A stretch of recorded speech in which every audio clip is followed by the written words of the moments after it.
morning students, I welcome you to the Shiva online class. In last class we discussed about the Hindu undivided family business and the partnership business.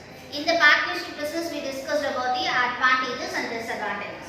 And today we are going to see the rights and duties of a partner. ஒரு partnership businessல என்னென்ன rights என்ன duties ஒரு partnerக்கு இருக்கு அப்படிங்கறதை இன்னைக்கு நம்ம discuss பண்ணலாம். The first point is rights of a partner. Rights na என்ன அர்த்தம்? Partnership businessல அவங்களுக்கு என்னென்ன work allot ஆயிருக்கும், அவங்களால என்னெல்லாம் பண்ண முடியும், what the powers he just having. It is known as a rights and duties of a partner. The first right is right to take part in the business. பிசினஸ்ல வந்து எல்லா பிசினஸ்லயுமே பொறுத்த வரைக்கும் யாரெல்லாம் இன்வெஸ்டர்ஸா இருக்காங்களோ அவங்களோட பங்கு தான் அதிகமா இருக்கும். ஸோ அதே மாதிரி தான் பார்ட்னர்ஷிப்ல ஒரு 10 மெம்பர்ஸ் 20 மெம்பர்ஸ் ஜாயின் பண்ணியிருந்தாலும் ஒவ்வொருத்தருக்குமே என்ன இருக்கு, அவங்க அந்த பிசினஸ்ல ஒரு பார்ட்னர், அவங்க அவங்களோட வேலையை கரெக்டா பண்ணணும், டேக் பார்ட் பண்ணி பண்ணணும் அப்படிங்கிறது தான் first rights. Next is a right to be consulted. ஒரு 10 மெம்பர்ஸ் பார்ட்டிசிபேட் பண்ணும்போது ஒருத்தரோ 2 பேரை மட்டும் கன்சல்ட் பண்ணி எந்த டெசிஷனுமே நம்ம பார்ட்னர்ஷிப்ல எடுக்க கூடாது. ஸோ 10 மெம்பர்ஸ் கிட்டயுமே ஒரு புதுசா ஒரு பார்ட்னர் நம்ம அட்மிட் பண்ண போறோம், இல்ல we are going to change some business, அந்த மாதிரி பிசினஸ்ல இருக்கிற டெக்னாலஜிஸை மாத்த போறோம் அப்படின்னா we must consult with others. So consult பண்ணி தான் என்ன பண்ணணும், எல்லா பார்ட்னர்ஸ் கிட்டயுமே கன்சல்ட் பண்ணணும். That is the second point. And third is the right of access to books, records and documents. ஒரு ஆடிட்டிங்காக போக போற புக்ஸ் ஆஃப் அக்கவுண்ட்ஸ்ல இருக்க அத்தனை விஷயமே உள்ள இன்வெஸ்ட் பண்ணிருக்க அத்தனை பார்ட்னர்ஸ்க்குமே தெரிஞ்சுக்கணும். That is the rights of access to books, record and document. என்னென்ன vouchers வந்திருக்கு, அதுக்கான bills எல்லாமே என்ன பண்ணணும், ஒவ்வொரு பார்ட்னர்ஸ்மே பார்க்கணும். And next is a right to share the profit. As per the partnership deedல இருக்கிற மாதிரி என்ன பண்ணணும், profits பார்ட்னர்ஷிப்ல இருக்கிற பிசினஸ்ல இருக்க அத்தனை பேருக்குமே ஷேர் பண்ணிக்கணும். மேபி ரேஷியோ பேஸா இருக்கலாம், or maybe ஈக்குவலாவும் அவங்க ஷேர் பண்ணிக்கலாம். Okay, right to receive the interest. So interest வந்து நார்மலா பாத்தீங்க அப்படின்னா லோன் பேஸ்க்கு 6% இருக்கு. அதே மாதிரி அவங்களோட கேபிட்டல் இன்வெஸ்ட்மெண்ட்க்கும் and as well as for the drawings இதுல பார்ட்னர்ஷிப் டீட்ல என்ன மென்ஷன் பண்ணிருக்காங்க, ஸோ அந்த இன்ட்ரெஸ்ட் என்ன பண்ணணும், அந்த பார்ட்னர்ஷிப்ல இருக்கிற பார்ட்னர்ஸ்க்கு ஷேர் பண்ணிக்கணும். Okay, and next is right to use the partnership property for the business. So partnership businessல இருக்கிற ப்ராப்பர்ட்டிஸ் எல்லாருக்குமே வந்து சொந்தமானது. ஸோ எந்த பார்ட்னர்ஸ் வேணாலும் எந்த ப்ராப்பர்ட்டியும் பிஸ்னஸ் பர்பஸ்க்காக யூஸ் பண்ணணும். Okay, next is right to retire. Retire அப்படின்றது என்னன்னா எப்போ விருப்பப்படுறாங்களோ அப்போ ரிட்டையர் ஆகலாம்ன்றது ஒரு கேட்டகரி. மோரோவர் ஒரு சில சமயம் அவங்களால இந்த பிஸ்னஸை இன்னும் ரன் பண்ண முடியல அப்படின்னா அவங்களே 14 days பிஃபோர் நோட்டீஸ் கொடுத்து என்ன பண்ணலாம், பிசினஸ்ல இருந்து ரிட்டையர் ஆகலாம். அப்படி இல்லைன்னா கண்டினியூஸா என்ன பண்ணலாம், அந்த பார்ட்னர்ஸ்க்கு வந்து ரைட் இருக்கு டில் அப் டு தி பிசினஸ் எது வரைக்கும் ரன் ஆகுதோ அது வரைக்கும் அந்த பிசினஸ்ல அவங்க ஒர்க் பண்ணலாம். Okay, right to continue. நான் ஏற்கனவே சொன்ன மாதிரி பார்ட்னர்ஷிப் டீட்ல ஒரு 5 years இந்த பிசினஸ் ரன் பண்ண போறோம் அப்படின்றது கான்ட்ராக்ட் பேஸ்ல இருந்துச்சு அப்படின்னா ஸோ அந்த 5 years என்ன பண்ணுவாங்க, அந்த பார்ட்னர்ஸ் ஒர்க் பண்ணி தான் ஆகும். நடுவில் டிஸ்சொல்யூஷன் பார்ட்னர்ஸே சேர்ந்து அந்த பிசினஸ் வேண்டாம் கன்ஸ்ட்ரக்ட் என்னன்னு சொன்னா மட்டும் தான் என்ன பண்ணுவாங்க, டிஸ்சால்வ் பண்ணுவாங்க. Okay, these are the rights of the partners. Now we just see the duties of the partner. ஒரு பார்ட்னருக்கு என்னென்ன வர்க் இருக்கு, என்ன பண்ணணும் பார்ட்னர்ஷிப் பிசினஸ்ல அப்படிங்கறத பார்க்கணும். First is duty to carry on the business. அப்படின்னா என்ன அர்த்தம், பிசினஸ்ல நடக்கிற ஒவ்வொரு டிவிஷன்ஸ் ஆஃப் ஒர்க்லயும் போய் ஒர்க் எல்லாம் கரெக்டா நடக்குதா அப்படின்றது அவங்களோட இண்டிவிஜுவல் பார்ட்டிசிபேட் அதுல கரெக்டானே இருக்கும். That is a duty to carry on the business. Okay, and next is the duty to be true. இந்த வித இல்லீகல் ஆக்டிவிட்டீஸும் இல்லாம தன்னோட ட்ரூ அண்ட் ஃபெய்த்ஃபுல்லா என்ன பண்ணணும், ஒவ்வொரு பார்ட்னர்ஸும் ஒர்க் பண்ணணும். That is known as a duty to be true. The next is the duty to render the true accounts. ஏற்கனவே சொன்ன மாதிரி தான் பார்ட்னர்ஷிப் பிசினஸ்ன்றது ஒரு லீகலான பிசினஸ். ஆர்கனைசேஷன்ல ரன் பண்ணும்போது வவுச்சர்ஸ் இல்லாம எந்த ஒர்க்குமே மூவ் ஆன் ஆகக்கூடாது. ஸோ எல்லா அக்கௌண்ட்ஸுமே எப்படி இருக்கணும், பில்ஸா இருக்கட்டும், வவுச்சர்ஸா இருக்கட்டும், அண்ட் மோரோவர் கிளைம் பண்ண போற எந்த அமௌண்டா இருந்தாலும் கரெக்டான பிரிண்டட் டாக்குமெண்ட்ல இருக்கிறத வச்சு தான் என்ன பண்ணணும், ஒர்க் அவுட் பண்ணணும். It is known as a duty to render the true accounts. And next is the duty to share the loss. ப்ராஃபிட்டை எப்படி ஒரு பார்ட்னர் ஷேர் பண்றாங்களோ அதே அளவு தான் என்ன அர்த்தம், சப்போஸ் ஆர்கனைசேஷன்ல லாஸும் கிரியேட் ஆயிடுச்சு அப்படின்னா அவங்க அந்த லாஸையும் பேர் பண்ணணும். Okay, and next is duty to claim the remuneration. As per the partnership deed, partners வந்து ப்ராஃபிட்டை வந்து ஷேர் பண்ணணும். அவங்களுக்கு ரெமுனரேஷன் எதுவுமே டீட்ல மென்ஷன் ஆகாது. சப்போஸ் ஏதாவது ஒரு பார்ட்னர் ஸ்லீப்பிங் பார்ட்னரோ இல்லை ஆக்டிவ் பார்ட்னருக்கோ ரெமுனரேஷன் அலாட் பண்ணணும் அப்படின்னா கன்சல்ட் பண்ணி ரெமுனரேஷனை அலாட் பண்ணணும். Okay, duty not to use the firms property for the personal use. தன்னோட பர்சனல் யூஸ்க்காக ஆர்கனைசேஷன்ல இருக்கிற ப்ராப்பர்ட்டியை எந்த ஒரு பர்பஸ்க்காகவும் ஒரு பார்ட்னர் கூட யூஸ் பண்ணக்கூடாது. Okay, and next is the duty not to carry on the competing business. So 10 members is joined together and doing the business. அவங்களுக்குள்ள competition இருக்கக்கூடாது. because they are working together, right? எல்லாரும் சேர்ந்து தான் என்ன பண்றாங்க, work பண்றாங்க. so work பண்ணும்போது நான் நல்லா பண்ணணும், நீ நல்லா பண்ணக்கூடாது அப்படின காம்படிஷன் பேஸ் அந்த பார்ட்னர்ஸ்க்குள்ள இருக்கக்கூடாது. that is that duty not to carry on the competing business. okay, duty to act within the scope of his authority. எல்லாருமே வந்து அத்தாரிட்டிஸ் மெம்பர்ஸ் தான். ஸோ எல்லாருமே போர்ட் ஆஃப் டைரக்டர்ஸ் தான் இன்வெஸ்ட் பண்ணாங்க. ஸோ அவங்களோட purpose, அவங்களோட ஒர்க் என்ன தேவையோ அந்த ஆர்கனைசேஷன் அவங்க கரெக்டாக பண்ணணும். Okay, next is duty to consult the other partners before assigning or transferring his interest in partnership. இதுதான் ரொம்ப முக்கியம். ஒரு அசைன்மெண்ட்டோ இல்லை ஒரு டீலோ நம்ம எடுத்து பண்ண போகிறோம் அப்படின்னா மற்ற அத்தனை பார்ட்னர்ஸ் கிட்டமே என்ன பண்ணணும், we have to consult and get the decision from them.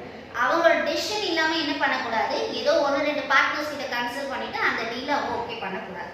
Okay, these are the duties of a partner. okay, now we can see the liabilities of a partner. so liabilities என்ன அர்த்தம், நம்மளோட business run பண்றதுக்காக நம்ம வாங்க போற debts. இந்த டெப்ட்ஸை எப்படி நம்ம கிளியர் பண்ணுவோம், இத்தனை பார்ட்னர்ஸ் இருக்காங்க, இத்தனை பேர் கேபிட்டல் இன்வெஸ்ட் பண்ணிருக்காங்க. ஸோ இவங்களோட கேபிட்டல் இருந்தால் நம்ம என்ன பண்ண போறோம், டெப்ட்ஸை கிளியர் பண்ண போறோம். So first is joint and several liabilities. 10 பேர் சேர்ந்து இனிஷியல் இன்வெஸ்ட்மெண்ட் நம்ம நிறைய போட்டுக்கோ, அதனால நிறைய liabilities வாங்கலாம் அப்படின்னு நினைக்கக்கூடாது. ஸோ liability லிமிட்டடாக வச்சு அதை எப்படி நமக்குள்ள ஷேர் பண்ணி அதை பே பண்ணணும் அப்படிங்கிறத யோசிக்கணும். Next is liable for any loss to the third party. நம்ம ரன் பண்ற ஆர்கனைசேஷன் மற்ற ஒருத்தவங்களுக்கு வந்து ஒரு லாஸ் கிரியேட்டடாக இருக்கக்கூடாது. ஸோ பிஸ்னஸை லீகலாக பண்ணுறது போய் தேர்ட் பார்ட்டிக்கு எந்த வித ப்ராப்ளமும் இல்லாத மாதிரி நம்ம பிசினஸை ரன் பண்ணணும். that is that liable for any loss to the third party. okay, now we just see the types of partnership. okay, types of partnership means partnership at will. first வந்து ஒரு willingness மூலமா அந்த partnership வந்து business பண்ணணும். So willingness என்ன அர்த்தம், தன்னோட சுயநலத்துக்காக இல்லாம மற்றவங்களுக்கும் இருக்கணும் அப்படிங்கிறதுக்காக அக்ரிமெண்ட் பேஸ்ல போட்டுட்டு அவங்களோட willingness அந்த பார்ட்னர்ஷிப் பிசினஸ்ல அவங்க கிரியேட் பண்ணுவாங்க. that is known as a partnership at will.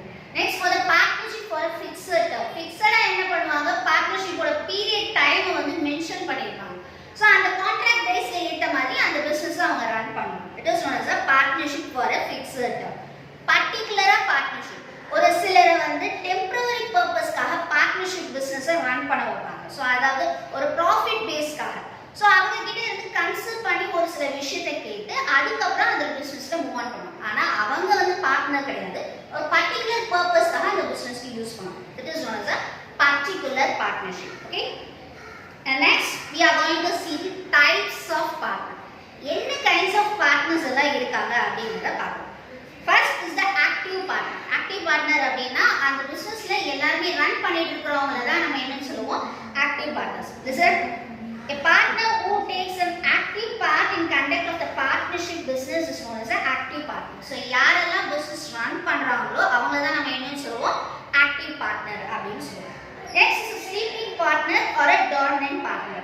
sleeping partner அப்படினா கேபிட்டலை இன்வெஸ்ட் பண்ணிருப்பாங்க, கான்ட்ரிபியூட் பண்ணிருப்பாங்க, but they can share the profit or loss of the firm but does not take part in the management of the business. profit loss இது ரெண்டுலயுமே அவங்க இருப்பாங்க, but ஆனா management பேஸ்ல அந்த partners என்ன பண்ணிருக்க மாட்டாங்க, இன்வால்வ் ஆயிருக்க மாட்டாங்க. they are known as a sleeping partner or a dominant partner. okay, and next is a nominal partner. nominal partner. so nominal partner பார்த்தா sleeping partner க்கு opposite. he does not contribute anything. அந்த பிசினஸ்ல எதுவும் அவங்க கான்ட்ரிபியூட்லாம் பண்ண மாட்டாங்க, ஆனா என்ன பண்ணுவாங்க, மேனேஜ் பண்ணுவாங்க அந்த business. he is known as a nominal partner. so management பேஸ்ல அவங்க ஆக்ட் பண்ணுவாங்க. and next is a partners in the profits only. so investment பண்ணிருந்தாலும் அவங்க வந்து லாஸ்ல எதுவுமே பேக் பண்ணிக்க மாட்டாங்க, but they can share the profit in the organization. organization ஏதாவது profit வந்தா மட்டும் ஷேர் பண்றதுக்கு அவங்க இருப்பாங்க. he is known as a partners in the profit only. and next is partner by eavesdropper. eavesdropper அப்படினா பார்ட்னர் அப்படின்னு எந்த இதுலயும் ரெப்ரசன்ட் பண்ணிருக்க மாட்டாங்க, but he is a partner, one of the partner. ஏதாவது ஒரு டெக்னிக்கல் ப்ராப்ளமோ இல்ல வேற ஏதாவது ப்ராப்ளம்ஸ் ஏதாவது சைட்ல வந்திருந்தது அப்படின்னா இவங்க வந்து அதை சார்ட் அவுட் பண்ணுவாங்க. so he is known as a partner by eavesdropper. அந்த Okay. Next is partner by holding out. Holding out means lending the credit from the third party. ஒரு third party கிட்ட இருந்து நமக்கு ஒரு சில டெப்ஸ் தேவைப்படுது, ஒரு மணி தேவைப்படுது அப்படின்னா இந்த பார்ட்னர் நமக்கு அரேஞ்ச் பண்ணி தருவாங்க. He is known as a partners is buying a holding out. And next is a secret partner. ஆர்கனைசேஷனோட டெவலப்மெண்ட்டுக்காக இந்த சீக்ரெட் பார்ட்னரை வச்சிருப்பாங்க. ஒரு முக்கியமான டெசிஷன் எடுக்கும்போது அந்த பார்ட்னரை கூப்பிட்டு அவங்க கிட்ட கன்சல்ட் பண்ணி ஒரு சில டெசிஷன்ஸ் எடுப்பாங்க ஆர்கனைசேஷன்ல. It is known as a secret partner. Okay. And next is a minor partner. So below 21 years கீழ இருக்கிறவங்களுக்கு ஒரு சில டெவலப்மெண்ட்ஸ்க்காக ஆர்கனைசேஷன்ல ஒரு சில சஜஷன்ஸ் கேட்பாங்க. ஸோ அந்த பார்ட்னர் என்னன்னு சொல்லுவோம், மைனர் பார்ட்னர் அப்படின்னு சொல்லுவோம். ஸோ 21 இயர்ஸ்க்கு கீழே இருக்கிறதுனால அவங்க அக்ரிமெண்ட்ல எதுவும் மென்ஷன் ஆகிருக்க மாட்டாங்க. But they can consult with them. So அவங்களோட அச்சீவ்மெண்ட்டுக்காக ஒரு சில விஷயங்களுக்கு அந்த பார்ட்னரை நம்ம யூஸ் பண்ணுவோம். He is known as a minor partner. And next we are going to see the registration of partnership. ஒரு partnership business ஒரு 10 members 20 members சேர்ந்து செய்யும்போது partnership business நம்ம ரெஜிஸ்டர் பண்ணணும். as per the law partnership act பிரகாரம் நம்ம register பண்ணாதான் நமக்கு நல்லது. ஏன்னா நாளை பின்ன டிசொல்யூஷன் ஆகும்பொழுது எந்த வித இல்லீகல் ப்ராப்ளம்ஸ் நமக்கு வந்துடக்கூடாது. So registration of the partnership is the most important in the organisation. Okay. இந்த registration what are the procedures they are maintain. ஒரு ரெஜிஸ்டர் பண்ண போகிறோம் ஒரு ஆர்கனைசேஷன் அப்படின்னா என்னென்ன ப்ரொசீஜர்ஸ் அதில் என்னென்ன கண்டென்ட் இருக்கணும் அப்படின்றத சொல்கிறேன். First, name of the firm. We must mention the organization name. Okay. And next, the place of the business. In which location it has been located. In the business, எங்க locate ஆகும்போது அப்படிங்கறத mention பண்ணிக்கலாம். Next is the name of the other places where the firm carried on business. இந்த ஒரு place தானா இல்ல வேற எங்கேயும் அது locate ஆகி இருக்கா அப்படிங்கறத சொல்லணும். And next, name and address of all the partners. எத்தனை பார்ட்னர்ஸ் இதுக்குள்ள ஒர்க் பண்றாங்களோ அவங்களோட name and as well as official address and as well as the residential address. அவங்களோட address proof இருக்கும். Okay. And date on which each partner joined the firm. யார் எந்த டேட்ல join பண்றாங்க அப்படிங்கறத மென்ஷன் பண்ணிருப்பாங்க. Next, the duration of the firm. How long it will be going to run. எத்தனை நாள் அது ரன் பண்ண போறாங்க அப்படிங்கறதையும் அதுல மென்ஷன் பண்ணிருப்பாங்க. These are the procedure for the registration. Okay. And next we just see the drawbacks of the non-registration of the partnership. Suppose partnership business நம்ம register பண்ணல அப்படினா என்னென்ன drawbacks எல்லாம் வரும் அப்படிங்கறத பார்க்கலாம். First is no right to file suit against the others. அதாவது unregistered partnership business இருந்துச்சு அப்படினா எந்த பார்ட்னர்ஸுமே லீகலா போய் கோர்ட்ல போய் எதையும் claim பண்ணவே முடியாது. சப்போஸ் பார்ட்னர்ஸ்குள்ள ஏதாவது ஒரு ப்ராப்ளம் கிரியேட் ஆயிடுச்சு அப்படின்னா அவங்களால என்ன பண்ண முடியாது, லீகலா போய் எதையும் கிளைம் பண்ண முடியாது. So that is the no right to file against the others. மற்றவங்களுக்கு எதிராக நம்மளால என்ன பண்ண முடியாது, கேஸை ஃபைல் பண்ண முடியாது. நெக்ஸ்ட் இஸ் ரைட் டு சூ ஃபார் ரைட் அரைசிங். எந்த ரைட்ஸுமே அந்த பார்ட்னர்ஷிப் பிஸ்னஸ்ல அவங்களுக்கு இல்லைன்னு அர்த்தம் ஆகிடும். ஸோ என்ன அர்த்தம், இவங்க பார்ட்னர் இவங்க இன்வெஸ்ட் பண்ணியிருக்காங்கன்றது தெரியல அப்படின்னா என்ன ரைட்ஸ் இருந்ததுன்றதே தெரியாது. ஸோ அவங்க என்ன பண்ண முடியாது, லீகலா போய் அவங்களால எதுவுமே கிளைம் பண்ண முடியாது. So that is the right to show for the right arising. Okay. Next we are going to see the dissolution of partnership. dissolution அப்படின்னா பார்ட்னர்ஷிப்போட பிசினஸ் ரன் ஆகிட்டே இருக்கும் பொழுது சில சமயம் என்ன பண்ணிருப்பாங்க, டியூரேஷன் டைம் முடிஞ்சிருச்சு அப்படின்னா டிசொல்யூஷன் பண்ணிருப்பாங்க. அப்படி இல்ல பார்ட்னர்ஷிப்குள்ளேயே பார்ட்னர்ஸ்குள்ளேயே ஏதாவது கான்ஃப்ளிக்ட் வந்துருச்சு, ஒரு சண்டை இருந்தது, டீம் ஒர்க் சரியா அமையல அப்படின்னா என்ன பண்ணுவாங்க, அவங்களே நோட்டீஸ் கொடுத்து அதை டிசொல்யூஷன் பண்ணுவாங்க. ஸோ எந்த பேஸ்ல டிசொல்யூஷன் பண்ண போறாங்க, how the business is going to comes to an end அப்படிங்கறத பார்க்கலாம். dissolution of firm. dissolution என்ன சொன்னா comes to an end. partnership business எண்டுக்கு வரதுதான் என்ன சொல்லுவோம், dissolution of firm. dissolution of firm ஓட ஃபர்ஸ்ட் பாயிண்ட் என்ன பாத்தீங்கன்னா அக்ரிமெண்ட் டேட்லயே அந்த டியூரேஷனை மென்ஷன் பண்ணிருப்பாங்க. for 5 years we are going to do the business அப்படினா அந்த 5 years முடியும் பொழுது அந்த business ஆட்டோமேட்டிக்கா என்ன ஆகும், dissolution ஆகும். சப்போஸ் அந்த dissolution பார்ட்னர்ஷிப்பால வருது அப்படின்னா insolvency கண்டினியூஸா நமக்கு லாஸ் வந்துட்டே இருக்கு, இந்த ஆர்கனைசேஷன் எதுக்கு நம்ம ரன் பண்ணணும் அப்படின்னு பார்ட்னர்ஸ் டிசைட் பண்ணிட்டாங்கன்னா அந்த பிசினஸை டிசால்வ் பண்ணிடுவாங்க. ஒரு பார்ட்னருக்கும் இன்னொரு பார்ட்னருக்கும் உள்ள இருக்க டீம் ஒர்க் எதுவுமே செட் ஆகல அப்படின்னு சொன்னா பார்ட்னர்ஸே என்ன செய்வாங்க, ஒன்னா சேர்ந்து குவிட் பண்ணிடுவாங்க. These are the kinds of the dissolution of the firm. Okay. And next we are going to see how it will be dissolution. அதாவது dissolution நம்ம சொன்ன உடனே dissolution பண்ணிட முடியாது பிசினஸ். எப்படி dissolution பண்ணுவாங்க அப்படிங்கறத பார்க்கலாம். Without the order of the court. லீகலா போகாம dissolution பண்ண போறோம் அப்படினா என்ன பாயிண்ட்ன்றது கவனி. By agreement or the mutual consent. அதாவது பார்ட்னர்ஸே என்ன பண்ணுவாங்க, லீகலா ஒரு நோட்டீஸ்ல எழுதிட்டு நம்ம ரெண்டு பேரும் சேர்ந்து பண்ண இந்த பிசினஸ் இந்த 10 பேரும் சேர்ந்த மணிக்கு இது பண்ண முடியாது அப்படிங்கறது அக்ரிமெண்ட் கான்செப்ட் எழுதி they will put a sign. So agreement dealன்றது மியூச்சுவலா அவங்களுக்குள்ளே என்ன பண்ணிடுவாங்க, பிரிச்சுவாங்க. So dissolution ஆகும்போது லாஸ்டா என்ன இருக்கோ அவங்களுக்குள்ளே என்ன பண்ணுவாங்க, ஷேர் பண்ணுவாங்க. This is the first one. Otherwise by insolvency of all the partners but one. அதாவது மற்ற பார்ட்னர்ஸ் எல்லாருமே வந்து எல்லாமே லாஸாவே வருது, இது எதுக்கு இன்னும் ரன் பண்ணணும் அப்படின்னு நினைச்சாங்கன்னா இருக்கிற பணத்தை இன்வெஸ்ட் பண்ண அமௌண்ட்டை தங்களுக்குள்ள ஷேர் பண்ணிட்டு நம்ம பிசினஸ்ல இருந்து விட்டு விலகிடலாம் அப்படின்னு அவங்களுக்குள்ளேயே டிசைட் பண்ணுவோம். Okay, when the objectives become illegal, ஆர்கனைசேஷனோட ஆப்ஜெக்டிவ்ஸை வந்து அச்சீவ் பண்ணுறதுக்காக பிசினஸே பண்ணுவோம். சப்போஸ் அதுல இருக்கிற ஒரு ஆப்ஜெக்டிவ் வந்து இல்லீகல் பிசினஸா இருக்கு அப்படின்னு ஏதாவது ஒரு பார்ட்னர் டிசைட் பண்ணாங்க அப்படின்னா அவங்க என்ன பண்ணலாம், கோர்ட்டுக்கு போகாமலே பிசினஸை குவிட் பண்ணலாம். Okay, next point is a by notice of the dissolution. So 14 daysக்கு before என்ன பண்றாங்க, நோட்டீஸ் ஒன்னு கொடுத்து அவங்க அந்த ஃபர்மை வந்து டிசொல்யூஷன் பண்ணாங்க. Okay, it is known as a by notice of dissolution. On certain contingencies அப்படினா on expiry of the specific period, suppose period வந்து ஸ்பெசிஃபிக்கா இருக்கறத இன்னும் வந்து எக்ஸ்டெண்ட் பண்ணாம போகாம விட்டுட்டாங்க அப்படினா அந்த பிசினஸ் என்ன பண்ணிடுவாங்க, குவிட் பண்ணிடுவாங்க. Okay, like this death of a partner or retirement of a partner, insolvency of a partner. ஒரு பார்ட்னருக்குள்ள இருக்கிறவங்க ஒருத்தர் வந்து இறந்துட்டாரு அப்படினா என்ன ஆயிடும், இந்த பிசினஸை குவிட் பண்ணிடுவாங்க. Okay, dissolution through the court. Suppose அவங்க கோர்ட் வைஸ் போய் அதை டிசால்வ் பண்ண போறாங்க அப்படினா when a partner become innocent, a permanent incapacity of a partner, misconduct of a partner. So these three types, இந்த 3 types எல்ல ஏதாவது ஒரு இதுல வந்து என்ன பண்ணலாம், கேஸை வந்து ஃபைல் பண்ணி பார்ட்னர்ஷிப் பிசினஸை நம்மளால டிசால்வ் பண்ணலாம்.